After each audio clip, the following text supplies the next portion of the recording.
ഈശോയിൽ ഏറ്റവും സ്നേഹമുള്ളവരെ, കുറച്ച് സമയം കർത്താവിനെ ആരാധിക്കുവാൻ വേണ്ടി നമ്മൾ തയ്യാറാവുകയാണ്. തുടർന്നുള്ള സമയങ്ങളിൽ നമ്മളെ സഹായിക്കുന്നത്, പ്രൈസ് ആൻഡ് വർഷിപ്പ് ചെയ്യുവാൻ നമ്മളെ സഹായിക്കുന്നത് ശാലോം ശുശ്രൂഷകനായ ജേക്കബ് മാത്യു ആണ്. ജേക്കബ് മാത്യുവിനോട് ചേർന്ന് നമുക്ക് അതായത് കരങ്ങളടിച്ച് കർത്താവ് വേദിയിലേക്ക് ക്ഷണിക്കാം. ഏറ്റവും സന്തോഷത്തോടെ ആനന്ദത്തോടെ തുടർന്നുള്ള സമയങ്ങൾ നമുക്ക് ദൈവത്തെ മഹത്വപ്പെടുത്താം.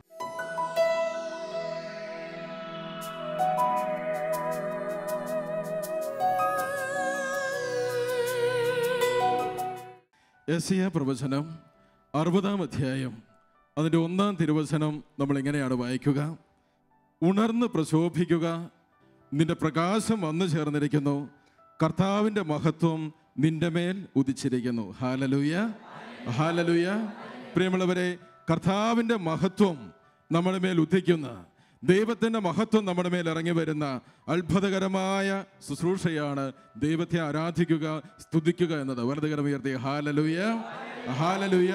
ഒരു വചനം പറയുകയാണ്, ഉണർന്ന് പ്രശോഭിക്കുക, നിന്റെ പ്രകാശം വന്നു ചേർന്നിരിക്കുന്നു, കർത്താവിൻ്റെ മഹത്വം നിന്റെ മേൽ ഉദിച്ചിരിക്കുന്നു. പ്രിയമുള്ളവരെ, ഈ ദിവ്യ ആരാധനയുടെ സമയത്ത്, ഈ സ്തുതി ആരാധനയുടെ സമയത്ത് ദൈവത്തിൻ്റെ മഹത്വം നമ്മുടെ ജീവിതങ്ങളിൽ ഇറങ്ങി വരുമെന്ന് ദൈവത്തിൻ്റെ പരിശുദ്ധാത്മാവ് ഓർമ്മിപ്പിക്കുകയാണ്. വിശ്വാസത്തോടെ പറയാം ഹല്ലേലൂയ, ഹല്ലേലൂയ. പ്രിയമുള്ളവരെ, എസെക്കിയേൽ പ്രവചനം അതിന് 37-ാം അധ്യായത്തിലേക്ക് നമ്മൾ കടന്നു വരുമ്പോൾ അവിടെ ഒരു സംഭവം നമ്മളിങ്ങനെ വായിക്കുകയാണ്. അസ്ഥികൾ നിറഞ്ഞ ഒരു താഴ്വരയിലേക്ക് ദൈവത്തിൻ്റെ പ്രവാചകനെ ആത്മാവ് നയിക്കുകയാണ്. അസ്ഥികൾ നിറഞ്ഞ ഒരു താഴ്വരയിൽ കൊണ്ട് പ്രവാചകനെ നിർത്തിയിട്ട് ദൈവത്തിൻ്റെ ആത്മാവ് അവനോട് സംസാരിക്കുകയാണ്. കർത്താവ് അവനോട് ചോദിക്കുന്നുണ്ട്, ഈ അസ്ഥികൾ ഇനി ജീവിക്കുമോ? വരണ്ടുണങ്ങിയ അസ്ഥികൾ വളരെ അധികമുണ്ടായിരുന്നുവെന്ന് ദൈവത്തിൻ്റെ വചനം പഠിപ്പിച്ചു വയ്ക്കുകയാണ്. പ്രിയമുള്ളവർ, ഇതൊരു പ്രതീകമാണ്, ഇതൊരു പ്രതീകമാണ്. ഇതിന് കർത്താവ് എസെക്കിയേൽ പ്രവാചകനോട് പറയുകയാണ്, ഞങ്ങളുടെ അസ്ഥികൾ വരണ്ടിരിക്കുന്നു, ഞങ്ങളുടെ പ്രതീക്ഷ നശിച്ചു പോയി, ഞങ്ങൾ തീർത്തും പരിത്യക്തരായിരിക്കുന്നുവെന്ന് ജനം പറയുന്നു. ജനത്തിൻ്റെ ഒരു പരാതിയെക്കുറിച്ച് ദൈവത്തിൻ്റെ പരിശുദ്ധാത്മാവ് പറഞ്ഞു വയ്ക്കുകയാണ്, ഞങ്ങളുടെ അസ്ഥികൾ വരണ്ടിരിക്കുന്നു, ഞങ്ങളുടെ പ്രതീക്ഷ അസ്തമിച്ചിരിക്കുന്നു, ഞങ്ങൾ തീർത്തും പരിത്യക്തരായിരിക്കുന്നു. അതുകൊണ്ട് നീ അവരോട് പറയുക, എൻ്റെ ജനമേ, കല്ലറകൾ തുറന്ന് ഞാൻ നിങ്ങളെ ഉയർത്തും. എൻ്റെ ജനമേ, കല്ലറകൾ തുറന്ന് ഞാൻ നിങ്ങളെ ഉയർത്തും. പ്രിയമുള്ളവരെ, ഈ രാത്രിയിൽ ദൈവത്തെ ആരാധിക്കുവാനായി ഒന്നിച്ചു കൂടിയിരിക്കുന്ന നമ്മെ ഓരോരുത്തരെയും നോക്കി ദൈവത്തിൻ്റെ പരിശുദ്ധാത്മാവ് പറയുകയാണ്, കല്ലറകൾ തുറന്ന് വീണ്ടും ഞാൻ നിങ്ങളെ ഉയർത്തും. ഒരുപക്ഷെ ഒരു വേദനയുടെ അവസ്ഥയിലൂടെയാണ് നീ കടന്നു പോകുന്നത് എങ്കിൽ, ഒരു രോഗത്തിൻ്റെ അവസ്ഥയിലൂടെയാണ് നീ കടന്നു പോകുന്നത് എങ്കിൽ, നിനക്ക് മുൻപോട്ട് നോക്കുമ്പോൾ പ്രതീക്ഷിക്കുവാനായിട്ട് വകയൊന്നുമില്ല എങ്കിൽ, നിന്റെ പ്രതീക്ഷകൾ അസ്തമിച്ചുവെങ്കിൽ, നിന്റെ പ്രത്യാശ നശിച്ചുവെങ്കിൽ, ദൈവത്തിൻ്റെ പരിശുദ്ധാത്മാവ് ഓർമ്മിപ്പിക്കുകയാണ്, എൻ്റെ ജനമേ, ഈ രാത്രിയിൽ കല്ലറകൾ തുറന്ന് ഞാൻ നിങ്ങളെ ഉയർത്തും. ചേർന്ന് പറയാം ഹല്ലേലൂയ, ഹല്ലേലൂയ. പ്രിയമുള്ളവരെ, വീണ്ടും വചനം ഓർമ്മിപ്പിക്കുകയാണ്, ഞാൻ എൻ്റെ ആത്മാവിനെ നിങ്ങളിലേക്ക് നിവേശിപ്പിക്കും, ഞാൻ എൻ്റെ ആത്മാവിനെ നിങ്ങളിലേക്ക് നിവേശിപ്പിക്കും, നിങ്ങൾ ജീവൻ പ്രാപിക്കും. ചേർന്ന് പറയാം ഹല്ലേലൂയ, ഹല്ലേലൂയ. പ്രിയമുള്ളവരെ, വീണ്ടും നമുക്ക് ജീവൻ നൽകുവാൻ, വീണ്ടും നമ്മെ ഉയർത്തെഴുന്നേൽപ്പിക്കുവാൻ കഴിയുന്ന സർവശക്തനായ കർത്താവിനെ നമ്മൾ ഒന്നു ചേർന്ന് ആരാധിക്കുവാനായിട്ട് പോവുകയാണ്. വചനം പറയുന്നു, ഞാൻ എൻ്റെ ആത്മാവിനെ നിങ്ങളിലേക്ക് നിവേശിപ്പിക്കും, ഞാൻ എൻ്റെ ആത്മാവിനെ നിങ്ങളിലേക്ക് നിവേശിപ്പിക്കും. ആ നല്ല കർത്താവിനെ ആരാധിക്കുവാൻ നമുക്ക് ഒരു നിമിഷം ദൈവസന്നിധിയിൽ എഴുന്നേറ്റ് നിൽക്കാം. ദൈവത്തിന്റെ വാഗ്ദാനം പോലെ അവിടുത്തെ ആത്മാവ് നമ്മുടെ മേൽ പരിവർത്തിക്കുവാനായിട്ട് പോവുകയാണ്. ദൈവത്തിന്റെ ആത്മാവിയെ രാത്രിയിൽ ഈ ആരാധനയുടെ സമയങ്ങളിൽ നമ്മളിലേക്ക് പരിവർത്തിക്കുവാനായിട്ട് പോവുകയാണ്. ലൂക്കാ സുവിശേഷം 1-ാം അധ്യായം 35-ാം തിരുവചനം ഇങ്ങനെ പറയുന്നു, പരിശുദ്ധാത്മാവ് നിന്റെ മേൽ വരും, അത്യുന്നതന്റെ ശക്തി നിന്റെ മേൽ ആവസിക്കും. പരിശുദ്ധാത്മാവ് നിന്റെ മേൽ വരും, അത്യുന്നതന്റെ ശക്തി നിന്റെ മേൽ ആവസിക്കും. ഈ ദിവ്യ ആരാധനയുടെ സമയത്ത് ദൈവത്തിന്റെ ആത്മാവ് അതിശക്തമായി നമ്മുടെ ജീവിതങ്ങളിലേക്ക് ആവസിക്കും. പ്രിയമുള്ളവരെ, നമ്മുടെ പ്രതീക്ഷ നശിച്ച ജീവിതങ്ങളിലേക്ക്, പ്രത്യാശയറ്റുപോയ ജീവിതത്തിന്റെ അവസ്ഥകളിലേക്ക്, രോഗത്തിന്റെ അവസ്ഥകളിലേക്ക്, കണ്ണുനീരിന്റെ അവസ്ഥകളിലേക്ക് ദൈവത്തിന്റെ ആത്മാവ് കടന്നു വരുമെന്ന് പരിശുദ്ധാത്മാവ് നമ്മെ ഓർമ്മിപ്പിക്കുകയാണ്. ഇരു കരങ്ങളെ നമുക്ക് ദൈവസന്നിധിയിലേക്ക് ഉയർത്താം. ഈ രാത്രിയിൽ നമ്മൾ ഒന്ന് ചേർന്ന് പ്രാർത്ഥിക്കുകയാണ്, നമ്മുടെ ജീവിതത്തിന്റെ അവസ്ഥകളിലേക്ക് പരിശുദ്ധാത്മാവെ കടന്നു വരണമേ. വീണ്ടും നമുക്ക് ജീവൻ നൽകുന്ന, വീണ്ടും നമ്മളെ ഉണർത്തുന്ന, വീണ്ടും നമ്മളെ ശക്തിപ്പെടുത്തുന്ന, പുതുജീവിതത്തിലേക്ക് നമ്മെ നയിക്കുന്ന ദൈവത്തിന്റെ ആത്മാവ് ഈ സ്തുതി ആരാധനയുടെ സമയങ്ങളിൽ നമ്മുടെ ജീവിതങ്ങളിലേക്ക് കടന്നു വരുവാൻ പോവുകയാണ്. വിശ്വാസത്തോടെ നമുക്കൊന്ന് പ്രാർത്ഥിക്കാം, ആഗ്രഹത്തോടെ നമുക്കൊന്ന് പ്രാർത്ഥിക്കാം. ദൈവത്തിന്റെ വചനം നമ്മെ ഓർമ്മിപ്പിക്കുന്നു, പരിശുദ്ധാത്മാവ് വന്നു കഴിയുമ്പോൾ നിങ്ങൾ ശക്തി പ്രാപിക്കും. പരിശുദ്ധാത്മാവ് വന്നു